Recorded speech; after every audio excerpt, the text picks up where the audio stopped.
Meus caros irmãos, louvado seja nosso Senhor Jesus Cristo e a sua mãe Maria Santíssima. Eu ontem fui convidado para um debate num grupo de estudo sobre o socialismo da religião. E enquanto eu falava, algumas pessoas participantes do grupo, era um grupo de debate bastante considerável no sentido de número de participantes, um jovem pediu a palavra e o rapaz disse: na realidade, hoje, o mundo não precisa de uma religião determinada nem de um conjunto de doutrinas. Hoje, cada pessoa tem a sua experiência de Deus, postula essa experiência e vive de acordo com a sua consciência e com os ditames da vida social. Foi muito aplaudido, muito considerado o que ele disse. Seguido, uma moça pediu a palavra e disse: eu concordo. E mais, eu acho que a Igreja Católica morreu. A Igreja Católica não existe mais, não tem mais autoridade, é uma página virada na história. E hoje a Igreja não tem autoridade para falar mais sobre nada, sobretudo no campo moral.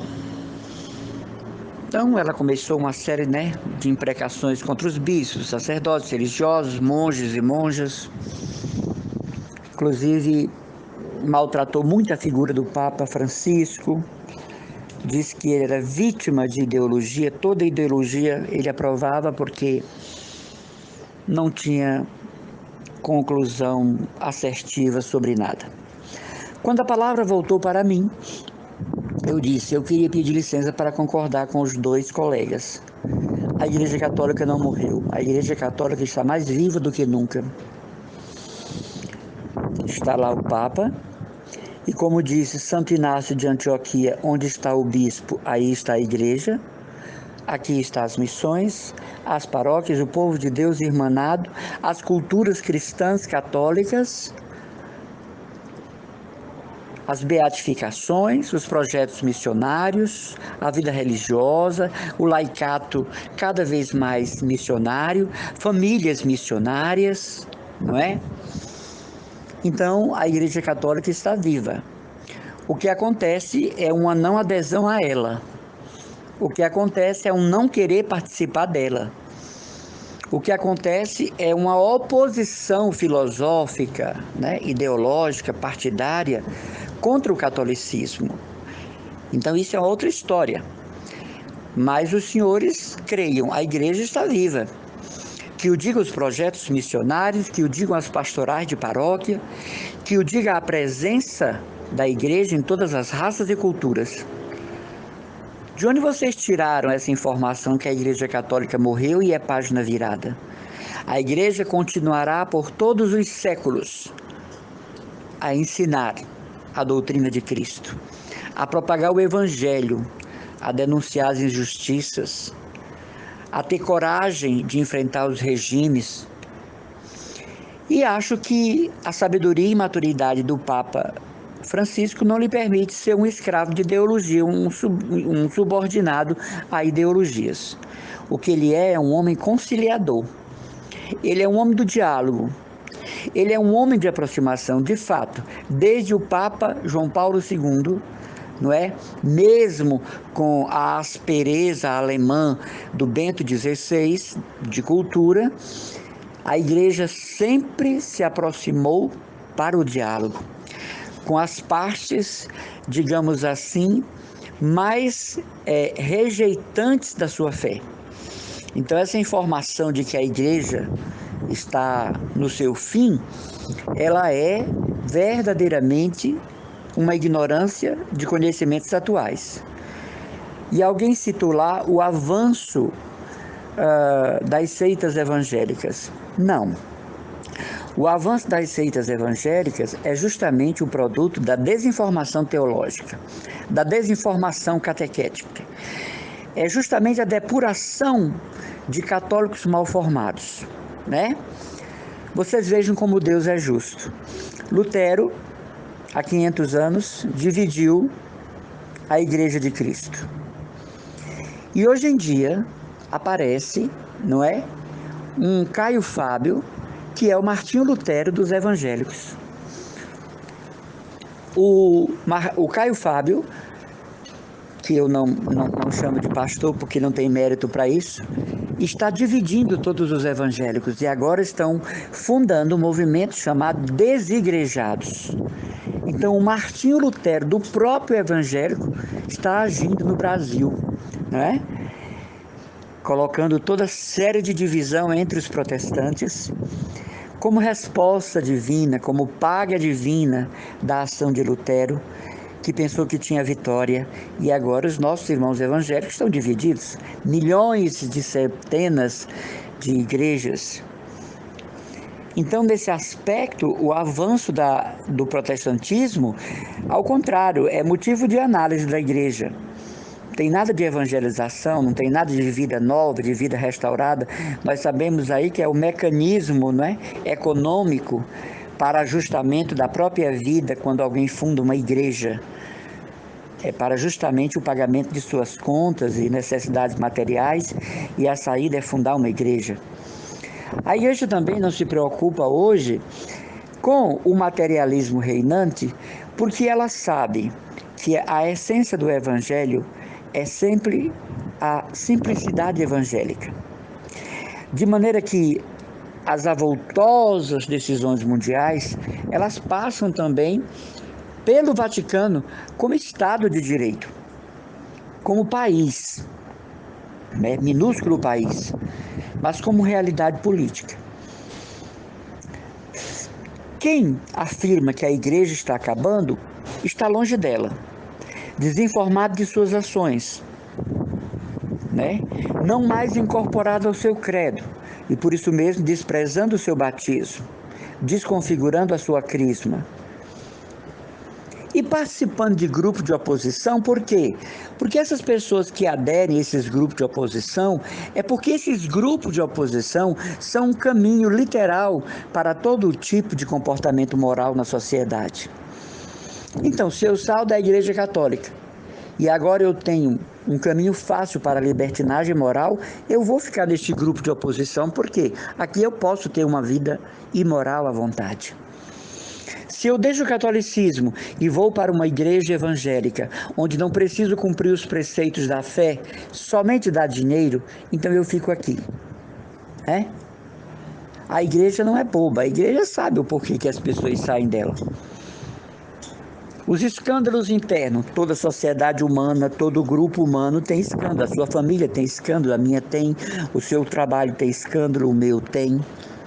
Entre seus amigos existem escândalos, entre meus amigos também. Depende do que nós chamamos de escândalo e o que consideramos escândalo. Não é verdade? Para cada padre que cai, tem 10, 30, 40, 50 padres santos. Para cada religiosa que causa um escândalo, tem 50, 60, 70, 80, 90, 100 religiosas sérias. Para cada leigo que escandaliza a igreja, tem centenas de leigos sérios na igreja. O magistério da igreja é o mesmo. O Papa não pode criar doutrina nova, ele pode adaptar a doutrina para os tempos modernos. Hoje está na internet uma grande discussão sobre essa moeda, lançada no Vaticano sobre a Mãe Terra.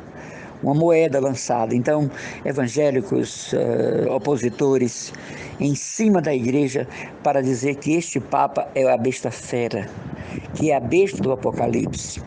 Ora, isto é uma ignorância profunda, um desconhecimento literal da história, porque quando o Apocalipse fala em besta, é um sistema de governo, e aqui, segundo os estudiosos, foi caracterizado como o imperador Diocleciano, o mais impiedoso dos imperadores. Então, esse lançamento dessa moeda Mãe Terra, o Papa deve se referir a isso e deve ter uma explicação para isso bastante convincente. Porque uma coisa é eu querer entender, outra coisa é eu não querer entender de jeito nenhum.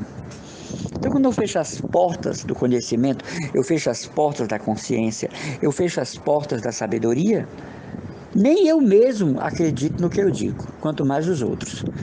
Então, Essa disponibilidade para entender o agir da igreja é para quem tem boa vontade. Quando o anjo apareceu aos pastores no campo, glória a Deus nas alturas e paz na terra aos homens de boa vontade. Então ontem eu falei nesse grupo, né? E eu disse que a igreja é obra viva do Espírito Santo. Queira você ou não, aceite você ou não. Você pode fundar a sua igreja onde você quiser, mas você não vai poder apagar a história do catolicismo. Esse mesmo pastor Caio Fábio, né? Ele cometeu um erro gravíssimo quando ele diz nos programas dele que o imperador criou a Igreja Católica, o imperador Constantino. E é tão malicioso porque nós sabemos, né, os mais principiantes estudiosos de história sabem, que o imperador Constantino deu liberdade de culto ao catolicismo. Se ele deu liberdade de culto, é porque o catolicismo já existia. Estava preso, estava escondido, estava sendo martirizado, mas já existia, não é? Então nós precisamos ter muito cuidado com os discursos e peneirá-los à luz da história e da compreensão histórica. A Igreja Católica está viva. Agora, o que a gente não pode entrar é no lockdown espiritual. Tem gente que está dizendo que não quer ir para a missa tão cedo porque mesmo com 50 pessoas, 100, é possível pegar o coronavírus. Tem gente que não quer ir para os grupos de oração, se bem que Dom José ainda não autorizou os grupos de oração e comunidades a se reunirem, né? Mas não querem ir porque diz que só vão no próximo ano. O nome disso é lockdown espiritual. Vou ficar em casa, né? E o meu Cristo Eucaristia vai ter que esperar agora. A minha presença no templo vai ter que esperar, vai obedecer o signo da minha vontade. A minha volta à minha comunidade, ao meu grupo de oração, vai ter que esperar, porque eu estou em lockdown espiritual. Então aí não é culpa da igreja. Dom José já autorizou as missas. Dom José já autorizou abrir os templos. O que ele não pode é pegar você pela mão e levar. É uma questão de consciência cristã, não é? De assumir a dimensão batismal do meu ser católico. Terminando o que eu digo, ao falar ontem para esse grupo de estudiosos, eu preferi esquecer e deixar de lado a sociologia da religião para falar sobre a teologia da presença da igreja em todas as culturas e raças, todos os domínios, em todos os aspectos ideológicos, psicológicos, culturais, antropológicos, sociológicos, em todas as dimensões. A Igreja Católica é uma coisa tão maravilhosa que não há uma dimensão que ela fique fora. A dimensão científica, né? A dimensão antropológica, as subjacências filosóficas, o objetivismo filosófico, todas as transcendências do conhecimento humano é possível localizar e encaixar a Santa Igreja Católica. A igreja é permanência do Espírito no mundo. A igreja é o registro do Espírito Santo na cultura. A igreja é presença visível da Santíssima Trindade. Queira você ou não.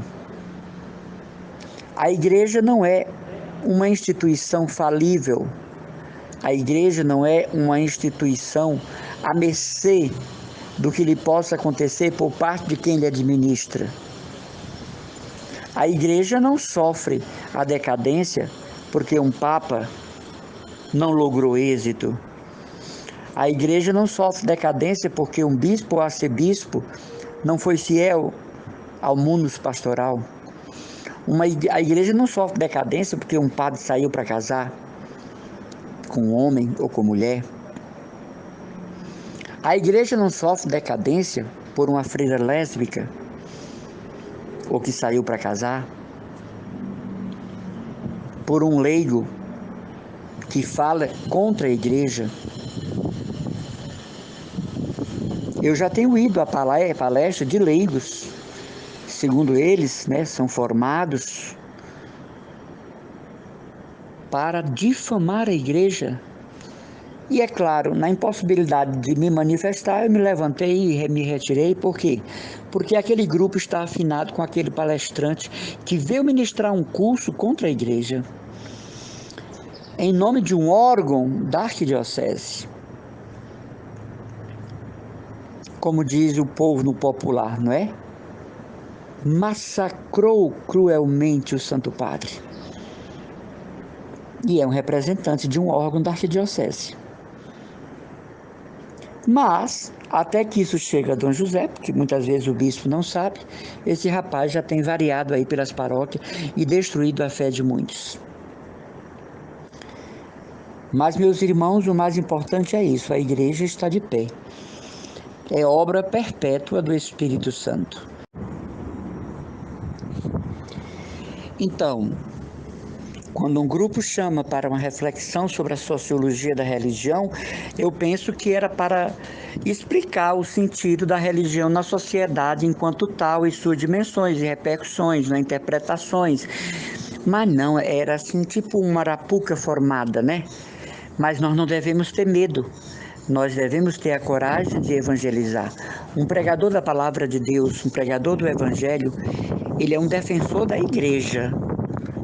Ele não é alguém que faz rotina dentro do cristianismo para colocar ali, vomitar ali as suas ideologias próprias. Um pregador do evangelho é uma pessoa defensora integral da doutrina da igreja. Parcialidades, duplicidade, não é? Releituras, reconfigurações, cuidado com isso. Cuidado com isso. Preciso que nós estejamos muito unidos ao que a igreja ensina, né? E não termos um catolicismo paralelo, uma doutrina paralela, uma liturgia paralela. Quando fui chamado para o grupo, fui crendo que o assunto era isso, né? Explicar como a igreja age e se desenvolve, se manifesta na sociedade e até assume as questões da sociedade, mas não.